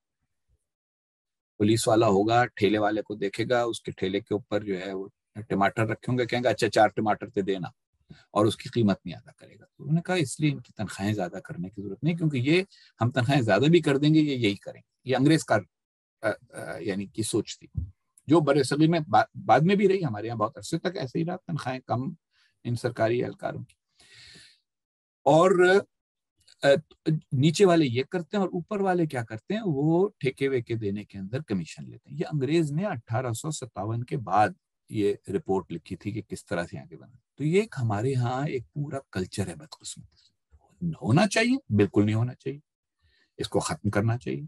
لیکن معاف کیجیے گا 3.5 سال میں آپ نے تقریروں کے علاوہ اس کو ختم کرنے کے لیے کیا کیا؟ جو نیب شیب بنائیے، یہ تو صرف ایک سیاسی ادارہ ہے نا. دیکھیے کرپشن شہزاد غیاث کرے حسین حقانی کرے، دونوں کے لیے قانون ایک ہونا چاہیے. جب آپ یہ کرتے ہیں کہ نہیں شہزاد غیاث کو انچارج بنائیں گے تاکہ وہ حسین حقانی کی کرپشن پکڑے، تو حسین حقانی پھر انتظار کرے گا، جب اس کی باری آئے گی وہ کہتا ہے میں شہزاد غیاث کی کرپشن پکڑوں گا. اب آپ اگلے چند مہینے تک صرف توشہ خانے کی بات سنیں گے. جی 80%. جی وہ ڈائناسٹک پالیٹکس سے بھی آپ نے بات کیا. 80% پی ٹی آئی کے وہ الیکٹیبل تھے جو پہلے پی پی اور پی ایم ایل این کی ٹکٹ پہ لڑے تھے، جن کے باپ ان سیٹوں پہ بیٹھے تھے ان سے پہلے. دیکھیں ہمارے یہاں ڈائناسٹک پالٹکس، شہزاد موروثیت تو ہمارے یہاں میڈیا تک میں ہے. باپ صحافی تھا، بیٹا صحافی ہو جاتا ہے. ہمارے یہاں موروثیت ہے کاروبار میں. کمپنیاں جو ہے ہمارے یہاں ابھی، ہمارے یہاں کوئی امریکہ یا برطانیہ کے سٹائل کی کمپنیاں تو نہیں ہیں کہ جن میں خاندان کا کوئی فرد نہیں ہے، ہر ایک اپنے شیئر بیچ کے کھا کے آرام سے بیٹھ گیا چھٹی کرنے اور کوئی اور کمپنی چلا رہا ہے. ہمارے یہاں تو ہر کمپنی کسی خاندان کی کمپنی ہے نا. تو یہ ہمارے کچھ نفس یعنی تہذیبی ثقافتی معاملات ہیں جن پر ہمیں غور کرنا چاہیے، بدلنا چاہیے. میں کہتا ہوں بدلنا چاہیے، لیکن ان کو نعرہ بنا کر معمول کی زندگی کو تلپٹ نہیں کرنا چاہیے. بٹ وہ اسی لیے تو یہ لوگ انوینٹ ہوئے ہیں، یہ کہ سویلینز اور ڈیموکریسی جو ہے ان چیزوں کو گالیاں دی جائیں. صرف میں آپ کو ایک بات بتاتا ہوں، 4 بھائی تھے، 3 بھائی تھے جب ہمارے چیئرمین تھے جوائنٹ چیفز کے زبیر محمود حیات. ان کے ایک بھائی تھے احمد محمود حیات جو لیفٹیننٹ جنرل تھے. ان کے ایک اور بھائی تھے عمر محمود حیات، وہ بھی جنرل تھے. 3 بھائی جرنیل. باپ جو تھا ان کا وہ بھی جرنیل تھا. اب کوئی یہ تو نہیں کہتا موروثی جرنیلیت. بات یہ ہے کہ کیونکہ کہتے ہیں جی وہاں ایک سسٹم ہے، بالکل سسٹم ہے، تو سیاست میں بھی سسٹم ہے. موروثی سیاست ایسی اندھا دھند نہیں، آج لے آئے وہ اپنے بیٹے کو لندن سے. لٹل ڈفرنس میں بھی ورثے میں تو نہیں ملتا چیف آف آرمی اسٹاف کے بیٹے کو, whereas it is wrong کہ پی پی پی اور پی ایم ایل این ورثے میں اپنے بچوں کو پوری پارٹیز دے دیتی ہیں. ورثے میں دیتے ہیں. دیکھیں ورثہ یہ تو ہوتا ہے نا کہ باپ بیٹے کو کہتا ہے بیٹا تو فوج میں جا, یہ تو ورثہ ہوتا ہے نا, اتنا تو ہے. اس کو ٹیسٹ پاس کرنا پڑتا ہے نا. جمہوریت اور سیاست میں ٹیسٹ کیا ہوتا ہے شہزاد؟ ووٹ لینا. بعض اوقات بچہ پارٹی جو ہے وہ ناکام ہوتی ہے اور ان کو نہیں ملتے ووٹ. ایسی بھی سیاسی خاندان ہیں جو غائب ہو گئے. ایک ہوا بڑا مشہور خاندان ہوتا تھا, بڑا مؤثر خاندان ہوتا تھا, حیات. سیاست میں آپ کو اس کی سردار شوکت حیات مسلم لیگ کے صدر تھے. یہ اٹک کی فیملی تھی, ان کی فیملی میں کوئی موروثی طور پہ اتنا آگے نہیں بڑھ سکا. سرگودا کی قریشی خاندان تھا, اتنا آگے نہیں بڑھ سکا. تو میرا کہنے کا مطلب یہ ہے کہ یہ بات صحیح ہے, آپ سے اتفاق کرتا ہوں, موروثی سیاست کے میں سخت خلاف ہوں, لیکن میں کیونکہ تجزیاتی نقطۂ نظر سے دیکھا ہوں, میں اب تو سیاست میں تو نہیں ہونا, میں یہ کہہ رہا ہوں کہ اس کی عوامل کو سمجھیں, اور اس کے اوپر تقریریں کرنے سے کام نہیں چلے گا. اس کے جو سوشل یا سماجی محرکات ہیں ان کو ختم کرنے کی کوشش کریں, معاشرے میں وہ بڑھائیں, آگہی بڑھائیں, دوسری سیاسی جماعتیں سامنے آئیں جو مضبوط ہو جائیں کسی طریقے کے ساتھ, جن میں موروثیت نہ ہو. لیکن بدقسمتی سے ابھی تو ہے موروثیت, لیکن موروثیت ہونے کی وجہ سے جمہوریت ختم کر دی جائے, یا موروثیت ہونے کی وجہ سے مثلا کہ آپ نے کبھی ایسا کیا ہے کہ میں یہ اخبار نہیں پڑھوں گا کیونکہ اب اس کا جو بانی تھا یہ اب اس کا بیٹا چلا رہا ہے, اس کو بھی تو ورثے میں ملا نا اخبار, اس نے کون سا امتحان پاس کیا تھا. تو ایسا یہ رویہ بدلیں, نرم کریں رویہ, سوچنا شروع کریں ایشوز کے اوپر. اور اگر موروثی سیاستدان کوئی برا ہے تو اس کو برا سمجھیں, اور اگر کوئی گزارے لائق ہے, ٹھیک ہے, کام کر رہا ہے, کام کرنے دیں, ایسا کیا مسئلہ ہے. سلائٹ ڈفرینس میں بھی اس میں یہ ہوگا کہ اخبار اگر وہ برباد کر دیتا ہے تو کوئی نہیں خریدے گا. اگر کوئی ریسٹورینٹ بھی ہے, باپ بہت اچھا پیزا بناتا ہے, وہ بیٹے کو دے گا, بیٹا نہیں بناتا وہ نہیں چلے گا. ادھر ہمارا ایک مسئلہ یہ بھی ہے کہ politics, yes maybe on paper جو آپ نے بات کی وہ بالکل صحیح ہے, ووٹ لینا پڑتا ہے, لیکن وہ جو ایک الیکٹیبلز اور کمپرومائزڈ انڈیویجولز کی سیاست ہے, ایک جو ادارہ ہے جو پالیٹکس کو صرف ایک رین کی طرف رکھتا ہے, جس رین میں وہی لوگ آ سکتے ہیں جو کوئی نہ کوئی ڈیل کریں, پاور کوریڈور سے آئیں. عوامی علی وزیر, محسن داور جیسے لوگ آ سکتے ہیں because obviously they don't control every single thing, but they're a rarity. The idea کہ کل کو محسن داور یا جبران ناصر یا ہمارے علی جان پرائم منسٹر بن جائیں گے, اللہ کرے ایسا کچھ ہو, لیکن وہ مشکل لگتا ہے. وہ جو مین اسٹریم پارٹیز انٹرینچڈ ہیں, the power structure establishment only also deals with them. بھائی دیکھیں نا, اس پاور اسٹرکچر کو انٹرینچ کرنے میں سب سے زیادہ دخل کس کا ہے؟ آپ ذرا پاکستان کے, میں آپ کو کہتا ہوں, یہ میں نے بہت سارے لوگوں کو کہا ہے کہ 1947 سے 1958 تک کی سیاست پر غور کریں. اس زمانے میں گنجائش تھی سب چیز بدلنے کی. مطلب یہ کہ دیکھیے سہروردی صاحب تھے, وہ وزیر اعظم بنے, وہ ہاں, مگر وہ وکیل تھے, وہ کوئی زمیندار جاگیردار نہیں تھے.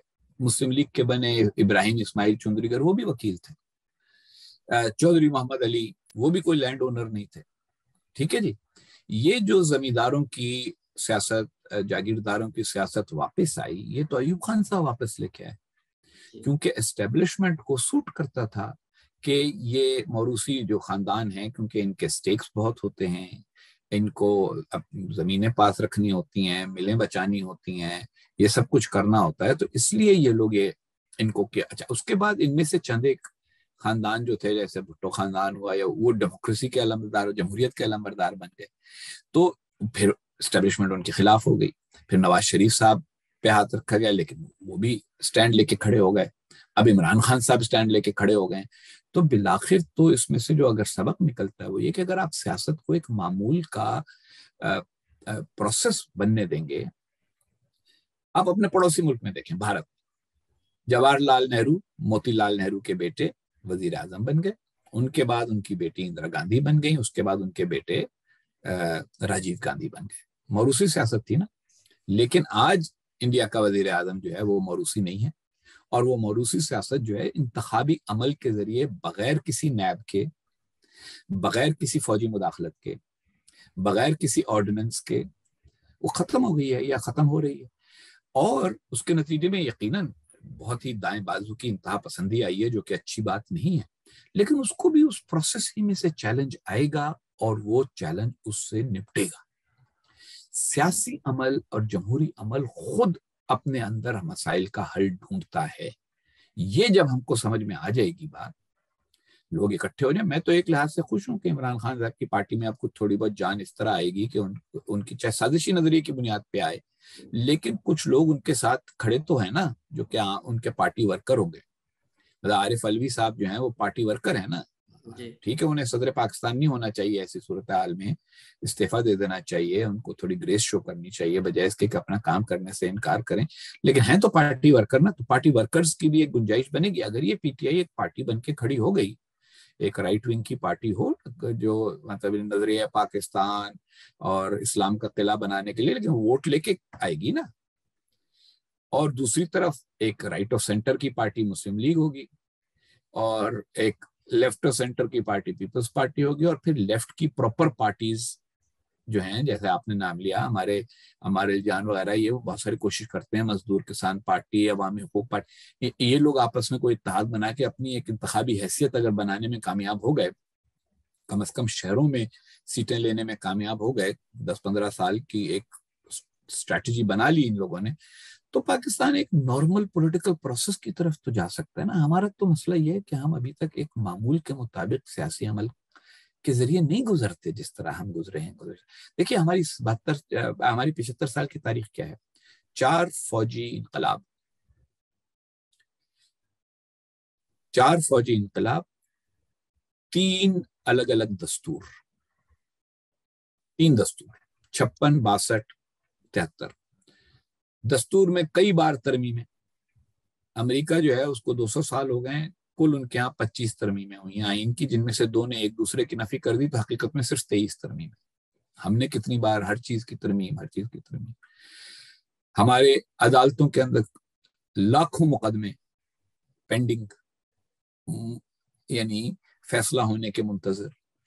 ہمارا سیاسی یعنی سیاسی پارٹیاں بننی بگڑنی، اب مطلب یہ کہ سنا ہے پی ایم ایل کیو جو تھی، اس میں ان کے جو چودھری شجاعت کے فرزند ہیں چودھری سالک، انہوں نے فرمایا ہے کہ یہ پارٹی میرے والد چودھری شجاعت کی پارٹی ہے، یہ میرے چچا پرویز الہی کی پارٹی نہیں ہے۔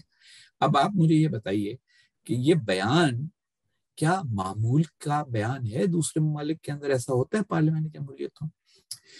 پھر اسٹیبلشمنٹ کا رول، اس کے بارے میں افواہیں، حقیقتیں، سب کچھ، تو یہ سب ختم کر کے کسی طرح ذرا ایک نارمل ملک تو بنے بھائی۔ سو آئی مین اگر جو ہوا ووٹ آف نو کانفیڈنس، یہ پارلیمنٹری ڈیموکریسیز میں بہت نارمل سی چیز ہے۔ اگر عمران خان ظرف دکھاتے اپوزیشن میں بیٹھ جاتے، میرا پورا سپورٹ تھا۔ I think he is a great opposition leader who keeps the government in check. انہوں نے تو کوئی اپوزیشن خاص کی نہیں پی ڈی ایم کے علاوہ۔ پارلیمنٹ میں دیکھیں نا، یہ تو جب اپوزیشن میں تھے تب بھی پارلیمنٹ میں نہیں جاتے تھے، حکومت میں تھے تب بھی پارلیمنٹ میں نہیں جاتے تھے۔ ان کے نزدیک انتخاب منتخب ہونے کا ذریعہ ہے، پارلیمنٹ میں جانے کا نہیں۔ اس معاملے میں یوسف رضا گیلانی صاحب کو سلام کرتا ہوں، جو پارلیمنٹ میں بڑی باقاعدگی سے جاتے تھے، کیونکہ پارلیمنٹ ہی تو بنیاد ہوتا ہے پارلیمانی نظام کی۔ وہاں روز بحث ہو، سوال جواب ہو، اسی سے بات آگے بڑھتی ہے۔ اور دیکھیے ان بہت شور مچاتے ہیں کہ جی ہماری پارٹی کے لوگ تو، ان کی پارٹی کے جو لوگ ٹوٹے ہیں ان میں سے کسی نے ووٹ نہیں دیا یہ تحریک عدم اعتماد کے میں۔ تحریک عدم اعتماد تو کامیاب ہوئی ہے، جو اتحادی تھے، بلوچستان عوامی پارٹی، متحدہ قومی موومنٹ اور مسلم لیگ قاف اور چند آزاد ان کے اتحادی تھے، وہ اتحاد چھوڑ گئے۔ یہ تو دنیا میں ہر جگہ ہوتا ہے، ابھی اسرائیل میں ہوا ہے کہ ایک رکن جو ہیں جو اتحادی تھیں حکمران کولیشن کی، انہوں نے کہا نہیں جی میں اتحادی نہیں رہی، پھر 50-50 ہو گیا پارلیمنٹ۔ تو اس طرح کی سچویشن پارلیمانی نظام میں معمول کی ہے۔ وہ واجپئی صاحب کی تقریر بہت سارے لوگوں نے فیس بک پہ اور ٹویٹر پہ چلائی ہے، جب ان کے خلاف عدم اعتماد کی تحریک ہوئی تھی، انہوں نے عدم اعتماد تحریک قبول کی، تقریر کی پارلیمنٹ میں آ کے، اس کے بعد جا کے الیکشن لڑا، اور میرا خیال ہے کہ اس کے بعد کامیاب ہو کے بھی آئے۔ تو یہ پارلیمانی نظام اور آئین کو اہمیت دینا بہت ضروری ہے شہزاد۔ بالکل۔ جنرل ضیاء الحق اور جنرل مشرف نے جو ملک کے ساتھ ظلم کیا ہے، انہوں نے یہ رویہ پیدا کر دیا ہے کہ ملک کوئی الگ چیز ہے، آئین الگ چیز ہے. ملک آئین پر مبنی ہوتا ہے، ملک آئین پر مبنی ہوتا ہے. اور پاکستان کے بانی بھی بہت بڑے آئینی اور قانونی قسم کے آدمی تھے. انہوں نے پاکستان کا قیام تک ایک آئینی طریقے کے ساتھ کرایا. انہوں نے تو کوئی انقلاب نہیں لائے، انہوں نے تو کوئی سڑکیں بند نہیں کی، ایک دن جیل نہیں گئے. قائد اعظم محمد علی جناب ایک دن جیل نہیں گئے، جبکہ کانگریس والے تو انگریز سے لڑ کے جیل جایا کرتے تھے. ان کا کہنا یہ تھا کہ ہم جو کچھ کریں گے آئینی طریقے کے ساتھ کریں گے، قانونی طریقے کے ساتھ کریں گے. تو سر اس میں پھر آپ، کیونکہ آپ نے قائد اعظم کا بھی ذکر کر دیا نا، absolutely agree with you. Imran Khan جو آپ کہتے ہیں کہ یا تو مجھے بنا دیں پرائم منسٹر یا الیکشن کروا دیں، میں تو مانوں گا ہی نہیں، میں تو فیشزم کروں گا، میں تو سول انریسٹ کروں گا. It's very very dangerous. But مجھے نہیں پتا میں 47 کا آپ سے سوال پوچھوں یا 2022 کا پوچھوں. 2022 کا پوچھ لیتے ہیں. ہم دونوں تنقید کرتے ہیں اسٹیبلشمنٹ کی انوالومنٹ میں کہ نہیں ہونی چاہیے، بالکل نہیں ہونی چاہیے. لیکن اگر ایک طرف عمران خان اپنے آپ کو اردوغان سمجھتے تھے، اس ماڈل کی طرف جا رہے تھے، ایک فیشسٹ سویلین ڈکٹیٹر بننے کی طرف جا رہے تھے، تو آرمی کا اس کے بھی گیٹ کیپ کرنا، جس طرح آپ نے پارلیمنٹری ڈیموکریسی کی بھی بات کی، اس میں عمران خان کی بات میں بھی تھوڑی تو دم ہے کہ جو ایلائز ان کو جنہوں نے دیے تھے انہوں نے واپس لے لیے، تو جو دینے والے ہیں انہوں نے ہی لیے، تو یہ ایلائز تو نہیں ہوگا، یہ تو کسی اور کے بھائی ایلائز. دیکھیں نا، بھائی دیکھیں، تمہیں نے درد دیا ہے تمہیں دوا دینا. بات یہ ہے کہ آپ نے پھر اگر آپ اتنے اصول پسند تھے تو آپ وہ الائے قبول نہ کرتے. آپ کہتے نہیں جی میری ایک اقلیت ہے، میں دوبارہ الیکشن چاہتا ہوں، میں ایک مائنورٹی گورنمنٹ بنا کے اور پھر دوبارہ الیکشن کال کرتا ہوں. پارلیمانی جمہوریتوں میں یہ ہوتا ہے. ہیرلڈ ولسن صاحب برطانیہ میں منتخب ہوئے، ان کی اکثریت نہیں تھی، پلورالٹی تھی، بن گئے اور انہوں نے پھر دوبارہ 3 مہینے یا 4 مہینے میں دوبارہ الیکشن کرا لیا. ٹروڈو نے بھی ابھی ریسنٹلی کروایا ہے، ٹروڈو، جسٹن ٹروڈو نے کینیڈا میں. جی آپ ان کا بتائیں مجھے. خیر جسٹن ٹروڈو نے تو اقلیت بنے بغیر کرایا نا، وہ تو ابھی ان کی تو میجورٹی تھی. دیکھیے عمران خان صاحب کا یہ انتخاب کا جو شوق ہے، اگر ایسا ہی تھا تو جس دن ان کو پتا چلا کہ میرے خلاف ووٹ آف نو کانفیڈنس آ رہا ہے، اس دن وہ اسمبلی توڑ دیتے. ووٹ آف نو کانفیڈنس جمع ہونے کے بعد اسمبلی وہ توڑنے کا اختیار وزیر اعظم کا چلا جاتا ہے، یہ آئین میں لکھا ہوا ہے. تب صرف اس کے پاس ایک آپشن رہ جاتا ہے کہ استعفیٰ دے. وہ نہیں دیا انہوں نے. وہ اس لیے کہ وہ جو ماچو مین بننا ہے نا، انہیں ہیرو بننا ہے، ہر چیز سے بالا تر، وہ بننا چاہتے ہیں. اب انتخاب تو ہوگا، الیکشن تو ہونا ہے، لیکن کب ہوگا یہ تعین میرا خیال ہے کہ وزیر اعظم اور حکومت کرے گی. اگر یہ کولیشن جو ہے کسی طرح آپس میں ٹوٹ گئی تو پھر ان کو نیا انتخاب تو کرانا پڑے گا. اور وہ مگر عمران خان صاحب جو فضا بنا رہے ہیں اس میں تو وہ اس طرف جا رہے ہیں کہ اگر انتخاب میں نے نہ جیتا تو اس کا نتیجہ مجھے قبول نہیں ہوگا. یعنی وہ تو چت بھی میری پٹ بھی میری، وہ تو وہ والا ٹاس کرانا چاہ رہے ہیں جس کے اندر وہ ڈیسائیڈ. ٹاس اس کے لیے نہیں کرنا چاہ رہے کہ بیٹنگ کون پہلے کرے گا، وہ ٹاس اس کے لیے کرنا چاہ رہے ہیں کہ میچ جیتے گا کون، اور اس میں سکہ اپنا استعمال کرنا چاہتے ہیں جس کی دونوں طرف ان کی تصویر ہو. تو یہ کوئی مثبت بات نہیں ہے. امپائر کی انگلی پہ ان کی سیاست چلتی ہے. جی میرا خیال ہے ہم نے کافی تقریباً 1 گھنٹہ گفتگو کر لی شہزاد. مجھے اندازہ ہی نہیں تھا کہ ہم نے اتنی لمبی گفتگو میں 2-3 ہی سوال پوچھ سکا ہوں، میرے اتنے سارے سوال تھے. اگر آپ کا 10-15 منٹ ہے تو لوگوں کے جو سوال ہیں میں وہ پوچھ لوں یا پھر بعد میں آپ کو تنگ کروں؟ نہیں آپ پوچھ لیں. سر میمو گیٹ پہ بہت زیادہ سوال ایکچولی آئے ہوئے ہیں. اگر ہم صرف فیکٹس اسٹیٹ کر لیں، یہ ایک میمو تو تھا نا جس میں لکھا ہوا تھا کہ I think Osama bin Laden کے بعد army is on the defensive, تو it's a good time to establish civilian supremacy in Pakistan. یہ تو تھا. یہ میمو، اگر دیکھیے پہلی بات تو یہ ہے کہ اس میمو کا اس کے علاوہ کوئی ثبوت نہیں ہے کہ جو صاحب کہتے ہیں کہ میں نے بھیجا وہ ان کے پاس اس کا وجود ہے. انہوں نے یہ میمو کیا مختلف کتابوں میں سے میری تحریریں اور مختلف اور چیزیں جوڑ جاڑ کے اور اپنا ایک تجزیہ ڈال کے لکھ دیا، یہ بات ہم اس کا تعین نہیں کر سکتے کیونکہ میرا ان کے ساتھ کوئی تعلق نہ تھا نہ ہے. مسئلہ یہ تھا کہ وہ مجھ سے میرے پاس میں جب سفیر تھا تو میرا ایک فون نمبر تھا جو بہت سارے لوگوں کے پاس تھا، اور وہ میں چاہتا لوگ پاکستانی جو امریکہ میں تھے وہ مجھے ٹیکسٹ وغیرہ کرتے تھے. اگر آپ دیکھیں اس کی جو ٹیکسٹ ٹریل ہے اس کے اندر سارے ٹیکسٹ اس قسم کے ہیں کہ اچھا جی ہاؤ آر یو، مطلب میں کہہ رہا ہوں آئی ایم فائن، وہ کہہ رہے ہیں دیر از اے coup going on in Pakistan, میں نے کہا تھینکس فار دا انفارمیشن، بس اس طرح کی چیز ہے۔ وہ میمو جو ہے اس کی زبان اگر آپ دیکھیں تو وہ زبان لکھی گئی ہے پاکستان میں قوم پرست عناصر کو غصہ دلانے کے لیے، کیونکہ اس میں یہاں تک بات کر دی گئی ہے کہ ہم ایٹمی پروگرام ختم کر دیں گے، جو کہ نہ کبھی میرا پبلک موقف رہا ہے، نہ زرداری صاحب کا پبلک موقف رہا ہے، نہ اس وقت کی حکومت کا تھا۔ تو یہ وہ باتیں تھیں جن سے یہ اندازہ ہوا کہ یہ میمو جو لکھا گیا تھا یا جو تحریر کی گئی تھی، اس میں سویلین سپریمیسی کا کھونٹا ٹانگ کے، جس پہ ہم یقین رکھتے ہیں، اس کے کھونٹے کے ساتھ پھر بہت ساری ایسی باتیں کر دی گئیں جس سے ہم کو غدار ثابت کیا جائے۔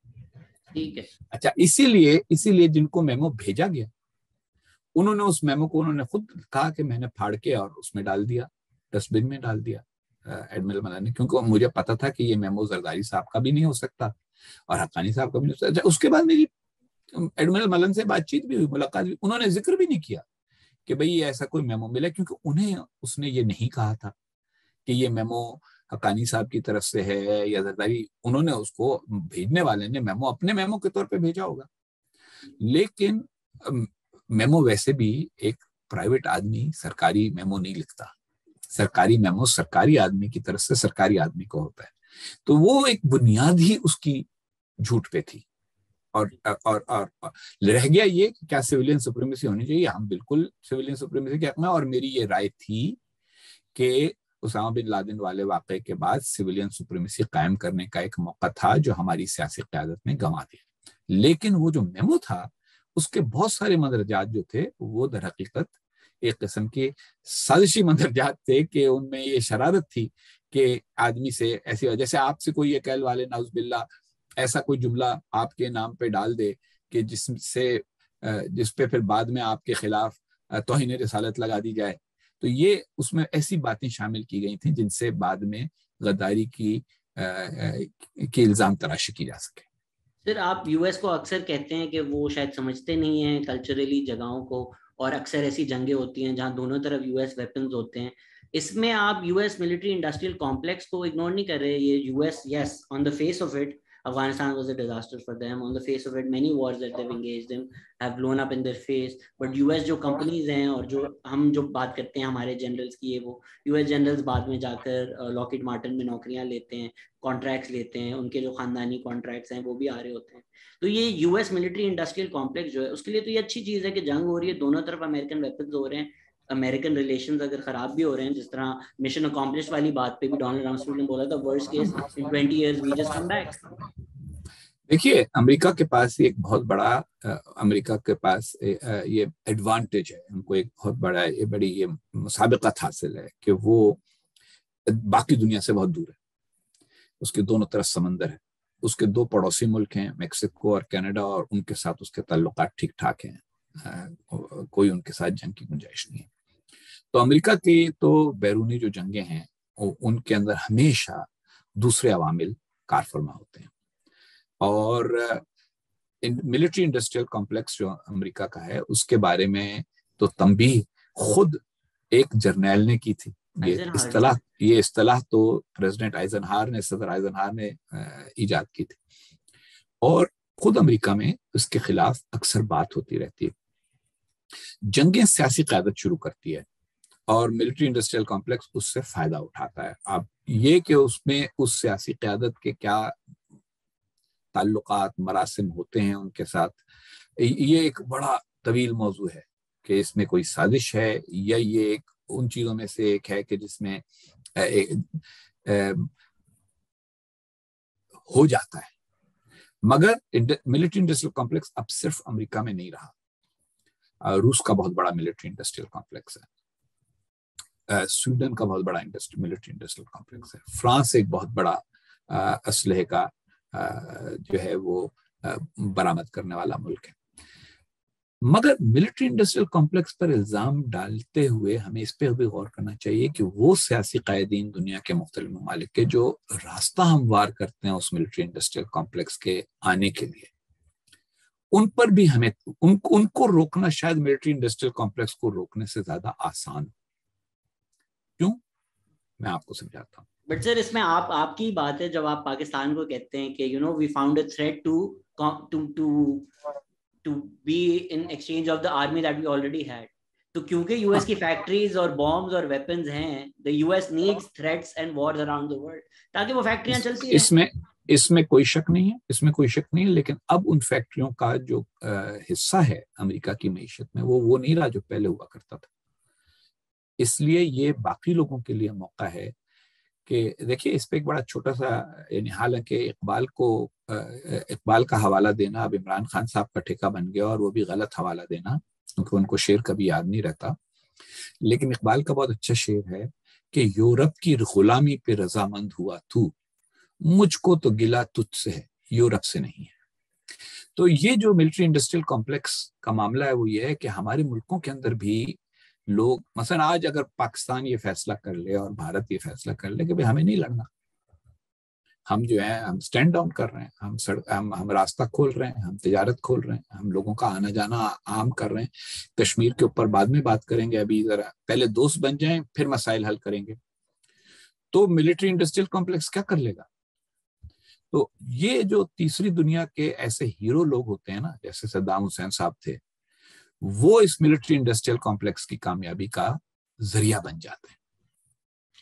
ریپڈ فائر 5 منٹ میں کر لیتے, لوگوں کے بہت زیادہ سوال ہے, میرے خود کے نوٹس تھے 2 پیج کے, لیکن میں آپ کو بعد میں تنگ کروں گا کیونکہ وہ تو کافی ڈیٹیل سوال ہیں, تو ریپڈ فائر 5 منٹ کر لیتے ہیں. ایک اور سیشن کبھی کر لیں گے انشاءاللہ. بالکل سر, ضروری ہے, بک بائی بک کریں گے کیونکہ آپ کی میں ساری کتابیں پڑھ کے نوٹس بنائے ہوئے. Considering the amount of love and emotion he invokes in his view, what is the biggest misconception folks have about him that he'd like to dispel via your podcast? دیکھیں, پہلی بات تو یہی ہے کہ مسکنسیپشنز کیا ہیں. مطلب یہاں سے شروع ہوتا ہے, میری زندگی کا ایک سفر ہے. میں طالب علم تھا تو جس محلے میں رہتا تھا, جس علاقے میں رہتا تھا, اس کے حالات کے مطابق میری رائے اور سوچ بنی تھی. نہ میرا زیادہ وسیع مطالعہ تھا. مولانا مودودی کی کتابیں پڑھی ہم نے, جمعیت طلبہ میں شامل ہو گئے. ہمارے دور میں طالب علم سیاست اتنی ہی تھی. جو لیفٹ تھا وہ ذرا بہت ہی منتشر لیفٹ تھا, اور بعض اوقات بہت ہی یہ روس اور چین کی چپلش کا زمانہ تھا, تو ان کی ساری جو جھک تھی وہ مجھے پسند نہیں تھی اور سمجھ میں نہیں آتی تھی. جو میں بڑا ہوتا گیا اور میری رائے مطالعہ بڑھتا چلا گیا, بنیادی طور پر سوچ میں تبدیلی آتی گئی. جناب نواز شریف نے مجھے 1988 میں اپنی کیمپین کے لیے کہا کہ آپ میرے ساتھ کام کریں. میں نے سوچا کہ ایک اچھا آئیڈیا ہے, ایک پڑھا لکھا صحافی اگر سیاست میں اس کو کوئی کردار مل سکتا ہے تو کیا حرج ہے. بہت سارے معاملات پہ نہیں بنی, میں چلا گیا اور سفیر بن کے سری لنکا بہت کم عمر میں, اور واپس آ کے محترمہ بینظیر بھٹو کے ساتھ میں نے 1993 میں اپنی سوچ کے مطابق تعلق قائم کیا, جو اب تک قائم رہا آخری دنوں.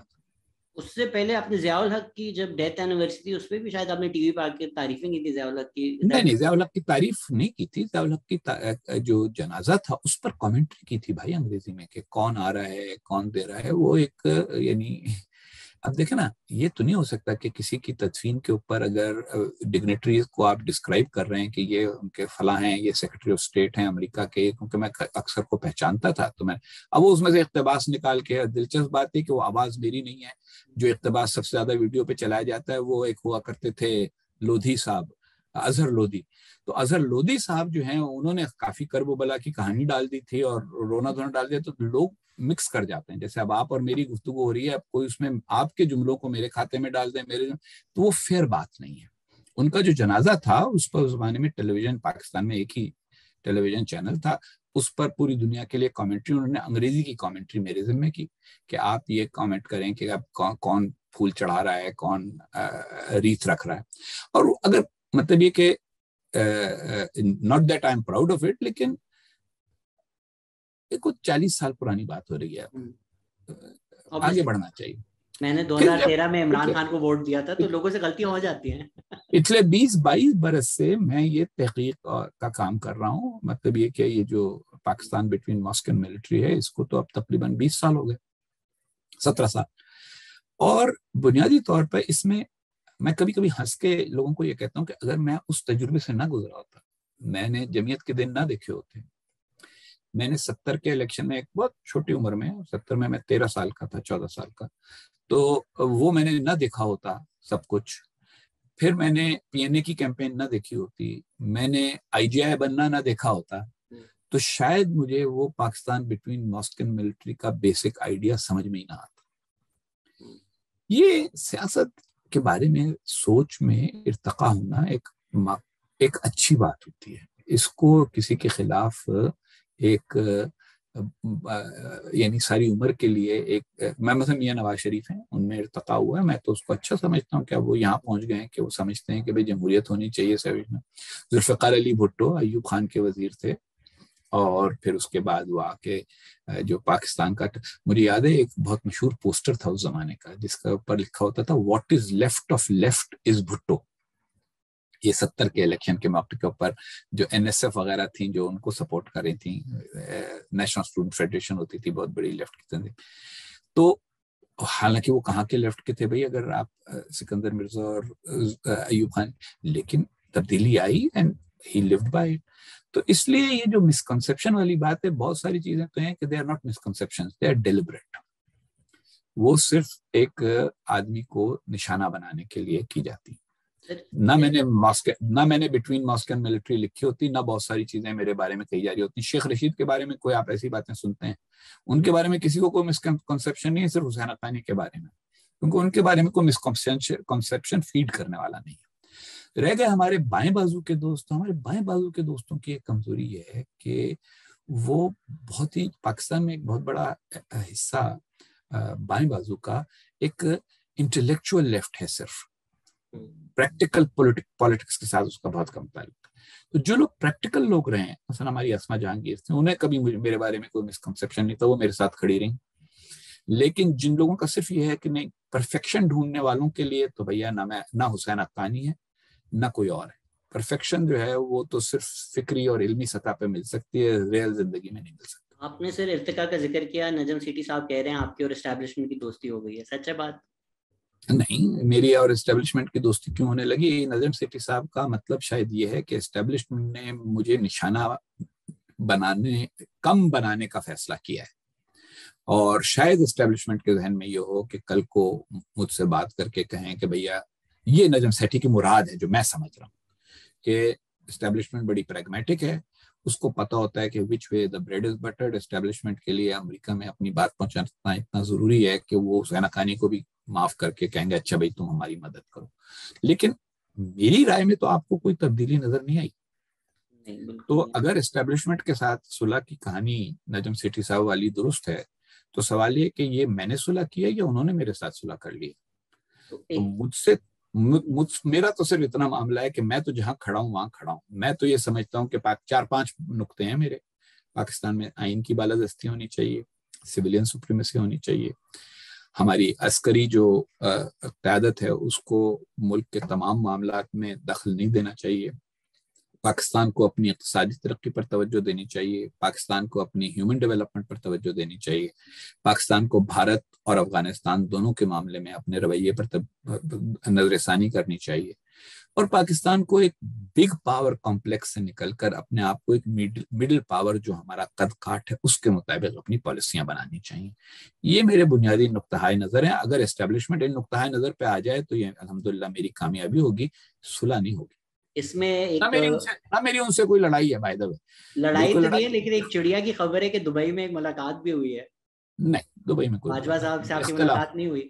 اختلاف جو ہے، اختلاف رائے، وہ کوئی لڑائی نہیں ہوتا۔ تو میری ایک رائے کیسے اختلاف ہے؟ اگر آپ مجھ سے ملنے آ جائیں اور آپ مجھے کہیں کہ جی حقانی صاحب میں آپ کی رائے سے اتفاق کرتا ہوں، تو وہ میں تو اس کو اپنی کامیابی سمجھوں گا۔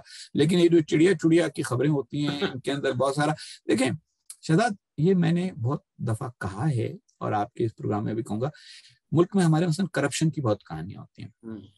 ہم ایک گوسپ پرون سوسائٹی ہے، ہمارے یہاں گوسپ بہت چلتی ہے، ہمیں مزہ آتا ہے ادھر ادھر کی باتیں۔ تمہیں نہیں پتا، مجھے پتا ہے۔ تمہیں نہیں پتا شہزاد غیاث کا کس کے ساتھ چکر چل رہا ہے، تمہیں نہیں پتا کہ یہ سب کو پتا ہے ویسے۔ اچھا چلیں، شکر ہے خدا۔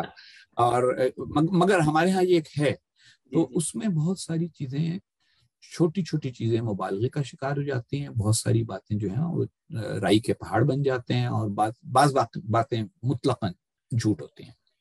لیکن یہ میں آپ کو واضح کر دوں کہ ملنے میں مجھے کسی سے اعتراض نہیں. کل کوئی عمران خان صاحب, یہ میں نے بی بی سی بھی کہا تھا, کل عمران خان مجھے فون کریں اور کہیں حسین مجھے تم سے ملنا ہے, تو میں کہوں گا آ جاؤ بھائی, چائے پینے آ جاؤ, کر لیں گے بات. میں ملنے میں کبھی کسی کے ساتھ کیونکہ میں یہ نہیں سمجھتا کہ سیاست لڑائی کا نام ہے.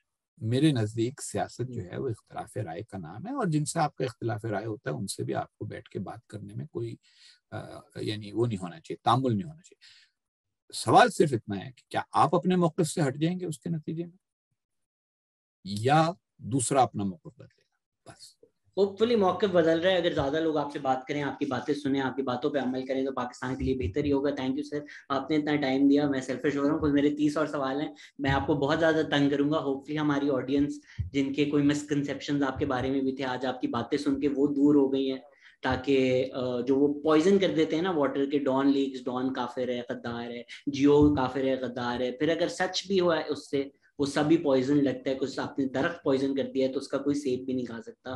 I would highly recommend reading all of your books to all of our listeners. And میں سر آپ کو بہت زیادہ تنگ کروں گا, پلیز ہمیں وقت دیجیے گا, اینڈ مے بی ہم اسٹرکچرڈ بک بائی بک, کیونکہ آپ نے اینڈ میں جو 5 نکات دیے ہیں وہ ری امیجننگ پاکستان کے, میں نے اسپیسیفکلی اس پہ بھی پوڈ کاسٹ کرنا ہے. Thank you for listening and thank you sir so much for your time.